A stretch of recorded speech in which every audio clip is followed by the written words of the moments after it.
She is Professor of Anesthesia, ICU, and Pain Management. She's a member of Education Committee and a former member of Obstetric Committee. She has special interest in obstetric anesthesia, airway management, and resuscitation. Professor Dr. Nesrine El-Refai will take us through anesthetic management for Parturient with neurologic disorders. Please, Professor Dr. Nesrine. Thank you, Dr. Jehan, my best friend. Thank you to all speakers and Dr. Saad. Please go ahead, Habibti. Thank you. We'll talk about anesthesia for patients with neurological disorders. The lecture outline will include introduction, multiple sclerosis, Parturient, spinal cord injury, and epilepsy. Actually, anesthesia care for patients with neurological disease require expertise with neuroanesthesia together with obstetric anesthesia, preoperative examination of the CNS of the mother for a medical legal purpose, safe choice of anesthesia technique, avoiding drugs with bad effect on the fetus and the CNS of the mother, and intraoperative neuro monitoring with control of fetal heart rate. We can classify neurological disorders during pregnancy into three categories: pre-existence chronic neurological disease, which we will talk about some of them, as multiple sclerosis and epilepsy, and diseases with onset predominantly in pregnancy, as a brain tumor discovered during pregnancy or strokes, and pregnancy-induced conditions as eclampsia and HELLP syndrome. Let's start with multiple sclerosis. Actually, the frequency of multiple sclerosis is increasing in the last decades, maybe because we are diagnosing more cases, and 85% of the diagnosed MS cases are relapsing remitting MS, diagnosed as relapsing remitting from the onset. Multiple sclerosis is an autoimmune disease, as we know, that affect women more than men by a ratio of 2:1. And the mean age of onset is around 30 years. That's to say, it's not uncommon to face pregnant patients with MS. The course is unpredictable with remissions and exacerbation. There is many signs and symptoms of this disease, but the most common are numbness, vision problems, walking difficulty, beside fatigue, muscle spasm, and weakness, so on. What happens to the nerve axons during MS? First, there is chronic inflammation, which is the hallmark of the MS, followed by damage of the myelin sheath on the nerve axons, then complete demyelination, distorting the messages, and this will end by a demyelinated axon will be broken, and the patient change from healthy nerve axons to denervation. This demyelination results in fluctuating conduction block. And in MS, the pathophysiology can simply, I'm trying to make it simple. We have two types of immunity: the cell-mediated immunity, which is mediated through the lymphocytes type 1 T helper 1 cells, which release the pro-inflammatory cytokines, and this kind of immunity will be upregulated in a patient with MS, while the Th2 or T helper cells 2, the humoral immunity, which release anti-inflammatory cytokines, will be downregulated. What's the interaction between MS and pregnancy? In pregnancy, there is shift away from the Th1 or the cell-mediated immunity, increasing the humoral immunity, which means there is an anti-inflammatory effect. So the disease will be calm, That's why pregnancy is associated with decrease in relapse rate, while in the postpartum period, especially the first 3 months, there is the opposite. The Th1, the pro-inflammatory cytokine, will be released again. So the patient will be calm during pregnancy and will have postpartum relapse, increase in the relapse rate. What the effect of MS on pregnancy? The MS increase the incidence of slow labor progression with more elective cesarean sections, and this could be partly due to perineal weakness, spasticity of the muscles, and fatigue associated with MS. Effect of pregnancy on MS. Pregnancy does not negatively affect the prognosis of MS.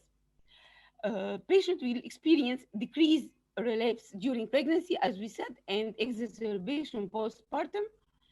And the largest study called PRIMS study, it took few years, and they studied the patient with MS, the pregnant patient, and they concluded that the relapse rate declined by 70%, especially during the third trimester.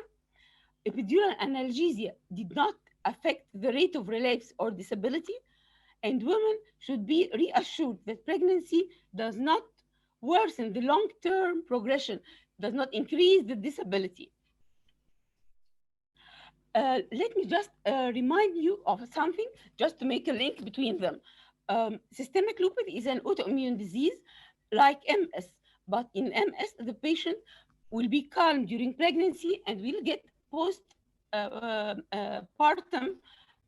exacerbation, while in lupus, the reverse will occur. The patient will have increased lupus activity, most probably with a renal effect and renal failure, while the disease will be calm in the postpartum.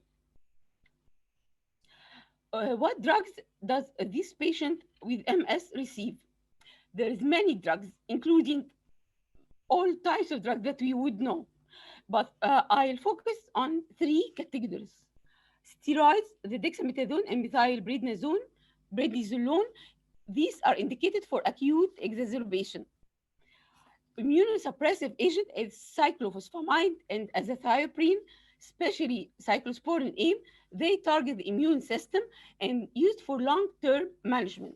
So the patient actually will continue on these drugs during pregnancy, should not stop them, although most of the patients were found to stop their medication. And that's wrong. Methotrexate is teratogenic and contraindicated during pregnancy. And recently, a few years ago, they discovered an important role of intravenous immunoglobulin. It's given during pregnancy to decrease the postpartum exacerbation. And the most recent was few case reports, actually 3 case reports in 2020. They reported that postpartum rebound demyelination occurred due to discontinuation of medication during pregnancy. And this rebound relapse, if occurred, it will be steroid resistant. So it will not respond to steroid. That's why some authors have tried plasma exchange and reported that a plasma exchange was a valid treatment option in postpartum attacks. What about anesthesia at delivery? Anesthetic consideration, let's agree that the study describing anesthetic techniques for pregnant patients with MS are few. So there is no evidence-based medicine because actually the trials are not that solid. But they talked about epidural anesthesia, and theoretically it was found that epidural anesthesia is less risky than spinal, or it's thought to be less risky than spinal due to reduced concentration of local anesthetic that would cross to the CSF. A survey in UK anesthetists found that most of anesthetists prefer epidural over spinal for women during delivery, whether for normal vaginal delivery or elective cesarean section. And please remember this word, elective. Women who received labor epidural with higher concentration than a 0.5% bupivacaine or 2% lidocaine were found to have postpartum relapse. So it's recommended that when you use epidural analgesia, use the lowest effective concentration possible. Spinal anesthesia, actually, many authors recommend limiting the neuroaxial local anesthetic dose and concentration if you are going for spinal anesthesia. However, the current opinion is that spinal anesthesia may be safe for pregnant with MS. That's the opposite of what we thought about. We thought that the MS patient shouldn't receive regional anesthesia. That was in the 90s and till the year 2000. But now it was found to be safe. The risk of neuroaxial anesthesia here should be weighed against the risk of general anesthesia. That's why when they had recent survey from UK in 2015, they found that 90% of anesthetists would give spinal anesthesia for emergency CS in MS patients. Emergency, not elective. Because if you choose to go for general anesthesia, actually, I have given anesthesia for a patient with MS, and amazingly, she did not receive any medication. She was only on humoral homeotherapy and alternative medicine, and she did fine all through pregnancy. And I had to tell her that during pregnancy, usually there is no relapse, but she may get postpartum exacerbation, even if she had vaginal delivery without anesthesia, because most of the patients will link anesthesia to the exacerbation. But actually, when I asked the surgeon later on, he said till 3 months postpartum, she did not have any relapse, and this was astonishing. If you go for general anesthesia, please assess the bulbar involvement preoperatively, including the patient's ability to clear secretions and to cough and breathe deeply. Respiratory dysfunction is usually with advanced MS due to poor muscle coordination. Autonomic dysfunction may occur with advanced MS, and this needs hemodynamic management. Medication, if the patient is receiving long-term steroid, she should receive stress dose of steroid for cesarean. And if the patient has spasticity, as a large percentage of these patients may have spasticity and will be on baclofen treatment, and this may increase the weakness with neuromuscular blockade. So we take care not to increase the dose of neuromuscular blockade. Succinylcholine, when used in these patients with spasticity, may have mild hyperkalemia. To summarize, MS is an autoimmune disease, progressive, debilitating course. 2/3 of the patients with MS are women in childbearing age. Pregnancy is associated with decreased relapse and postpartum exacerbation. Neuroaxial anesthesia is not associated with deterioration of the MS. Then we come to epilepsy. Epilepsy is a neurologic condition characterized by recurrent seizures, and seizures occur due to brief disturbance in the electric function of the brain. Convulsive disorders are the second most prevalent and most serious neurological disease in pregnant women. The main feature of epilepsy is seizure, and seizures are described as recurrent episodes of involuntary movement that may involve part of the body or the entire body and may be accompanied by temporary loss of consciousness. The goal of treatment during pregnancy is to control seizure with minimal effect on the fetus. Optimal pain control is recommended for all epileptic women during labor and delivery.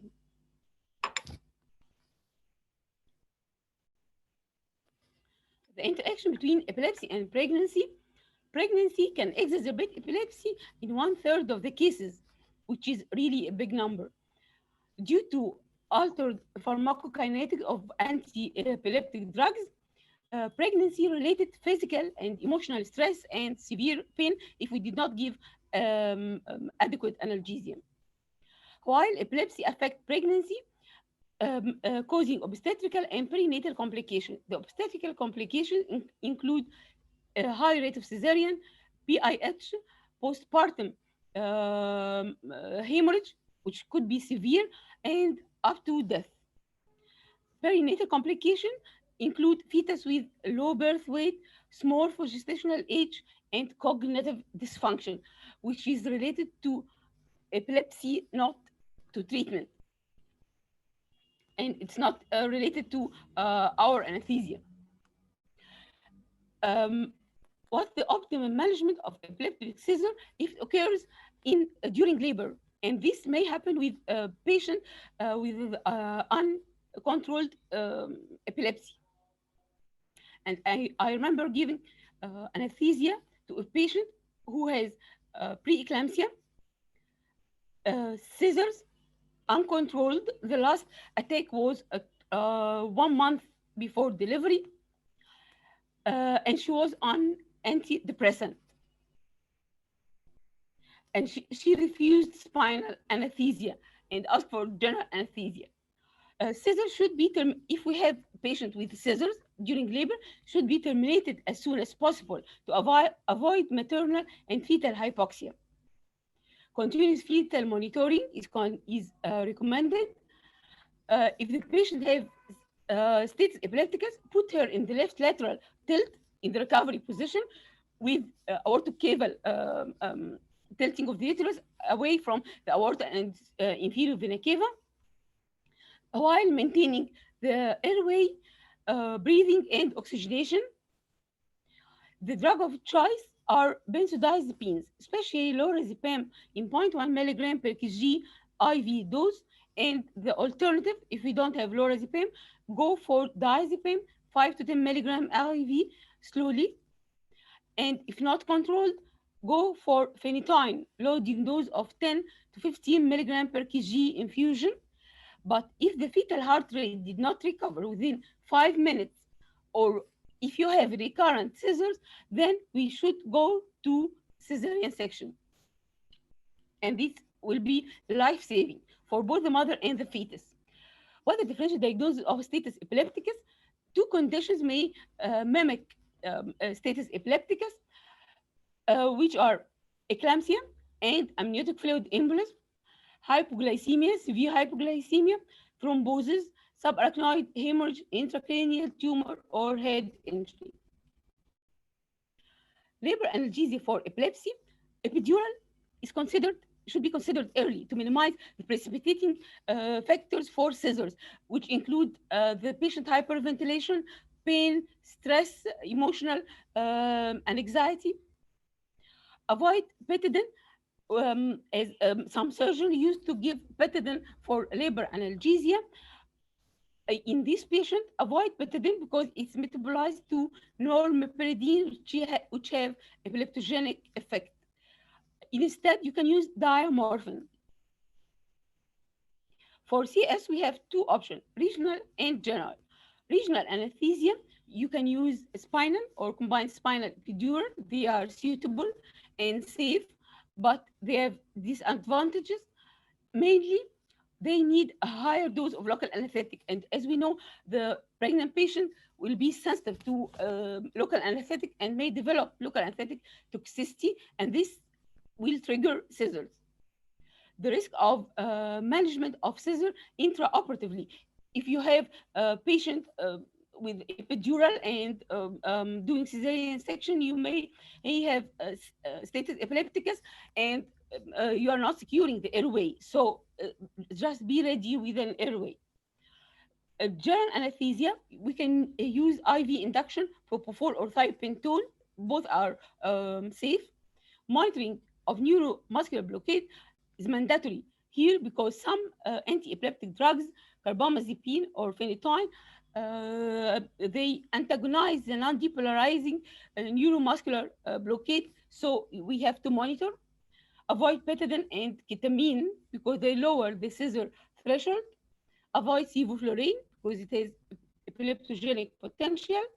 And remember to give good analgesia, especially during cesarean section before delivery of the fetus, because there is a tendency to decrease anesthesia to get a healthy fetus during cesarean section. But remember to give good analgesia. Then we'll come to spinal cord injury. Actually, with improvement in medicine and rehabilitation, we face more women with spinal cord who manage to get pregnant. If lesion is below T1, this will result in paraplegia, and above T1 will result in quadriplegia. The most important is lesions above T6 will result in autonomic dysreflexia or autonomic hyperreflexia. Patients should be assessed in obstetric anesthesia clinic, detecting the level of lesion and pathophysiology, and this should be documented for medical legal purpose.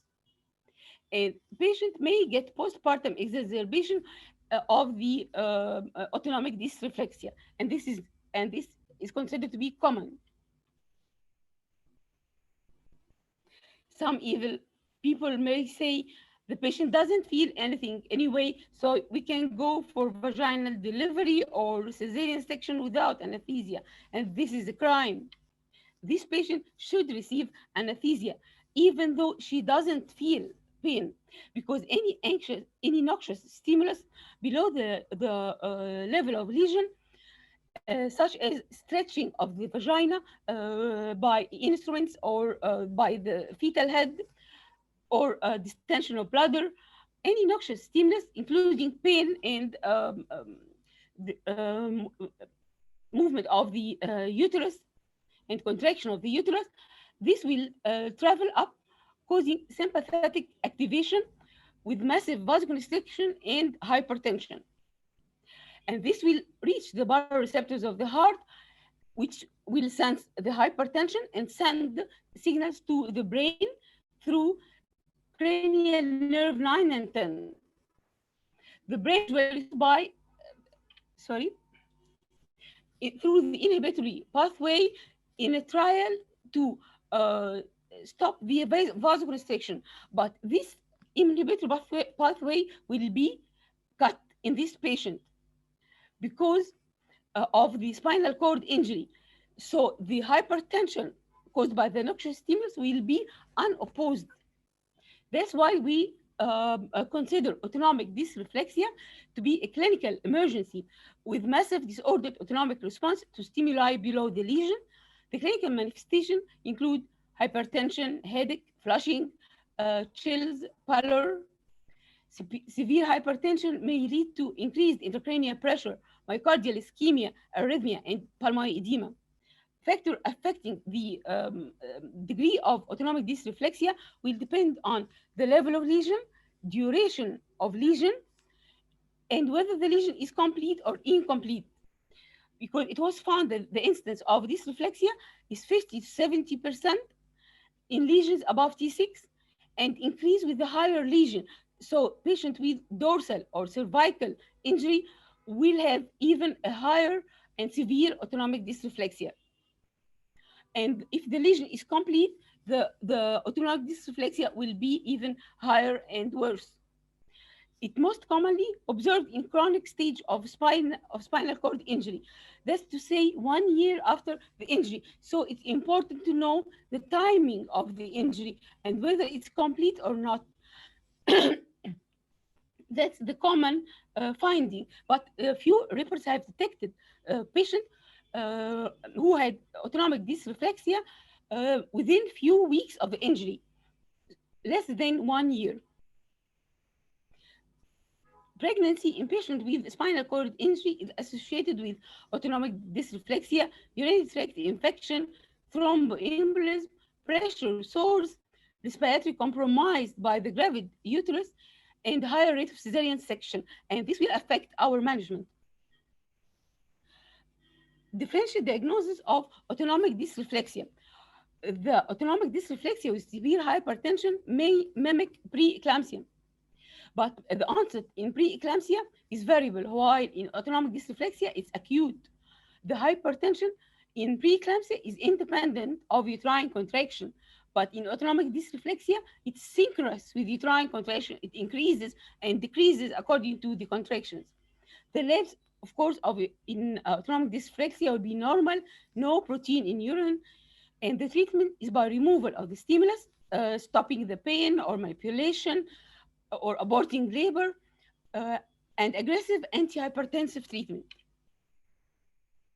Labor analgesia, as we said, although the patient does not feel pain, but it's recommended to give epidural anesthesia to prevent autonomic dysreflexia.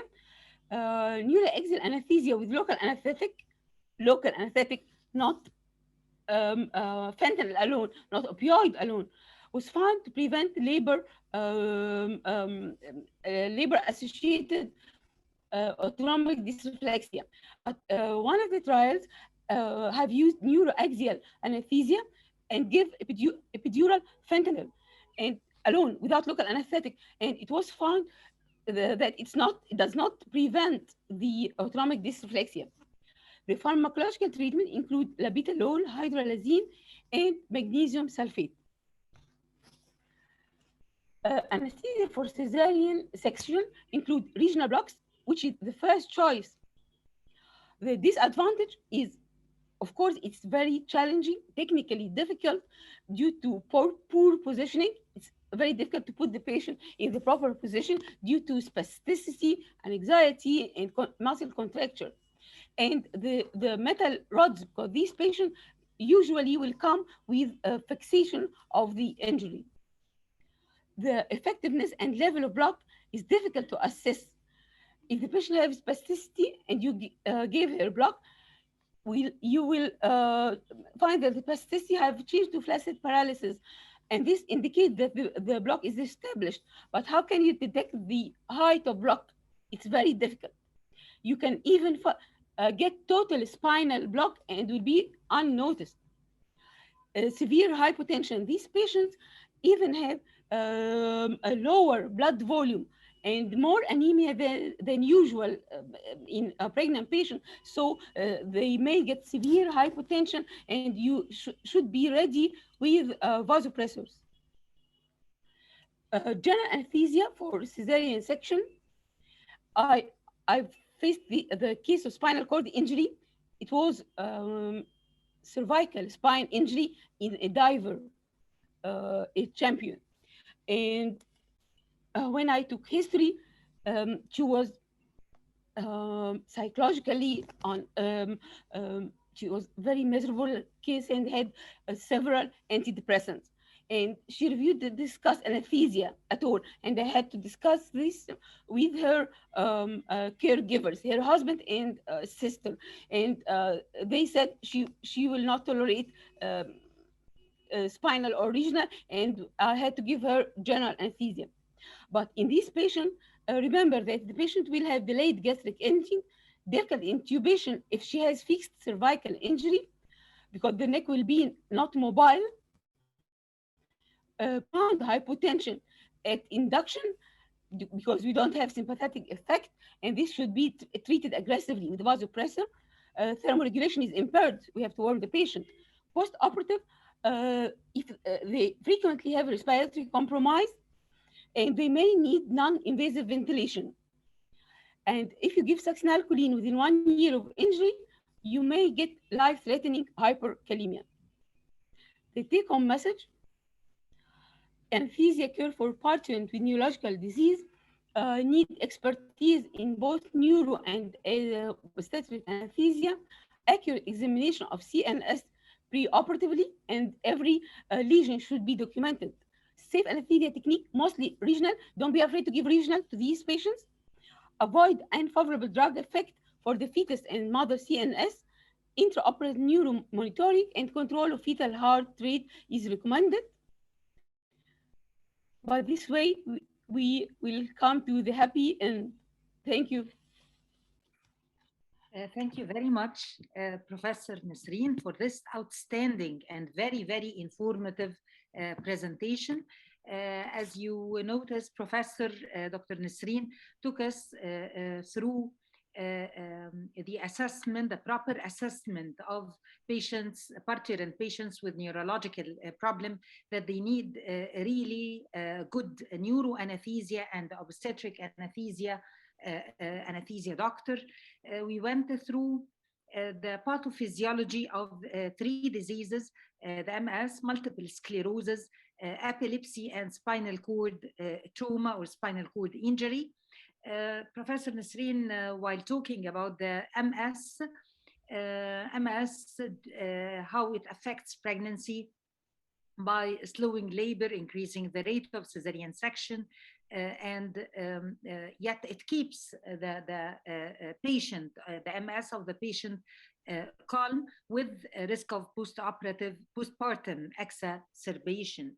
While pregnancy affects MS, does not affect it negatively, it decreases the rate of relapse. Epidural analgesia and anesthesia did not affect the relapse or the outcome. That's to the opposite of the systemic lupus. Dr. Nesrine said that exacerbation is common during pregnancy, while the patient becomes calm in the postpartum period. For the anesthesia, regional anesthesia is safe. Neuroanesthesia was done in up to 90%, according to the reference Dr. Nesrine presented in emergency cesarean section, and she specified spinal anesthesia. We moved after that to the epilepsy. While pregnancy can exacerbate epilepsy, and epilepsy can cause obstetric and perinatal complications, epidural analgesia is highly recommended with no use of pethidine. Anesthesia, while doing the regional or the neuraxial, is safe. Use higher dose of local anesthetic. Be cautious against the local anesthetic toxicity and the seizures afterwards. With while regional has risk of getting a seizure while the airway is not yet secured under GA. For the general anesthesia for an epileptic or fitting patient, avoid pethidine again, avoid ketamine, avoid sevoflurane. Remember to keep good analgesia. Lastly, spinal cord injury with a modern medicine. There are more females in childbearing period are met with spinal cord injury. Timing of the injury is complete or not, and the level of injury should be appropriately assessed and documented beforehand. Don't think that it is safe to go for vaginal delivery, instrumental, whatever, since the patient does not feel pain. That would take the patient to the problem of autonomic dysreflexia, autonomic dysreflexia, that could end up in severe hypertension, flushing, myocardial ischemia, pulmonary edema. So epidural analgesia to prevent the autonomic dysreflexia is highly recommended.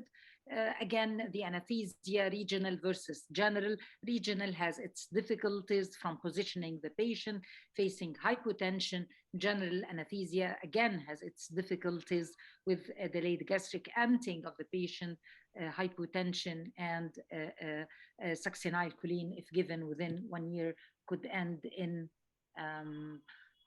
serious arrhythmia. Thank you, Dr. Nesrine. Again, here we have got a question from Dr. Ahmed Mohammed Shalabi for you. What mechanism of autonomic dysreflexia, and only above T6 and not below? Maybe he means...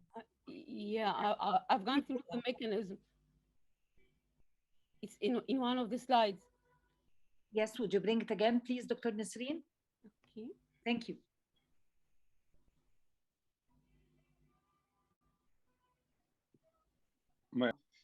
طيب Nesrine, you can answer verbal كده without the...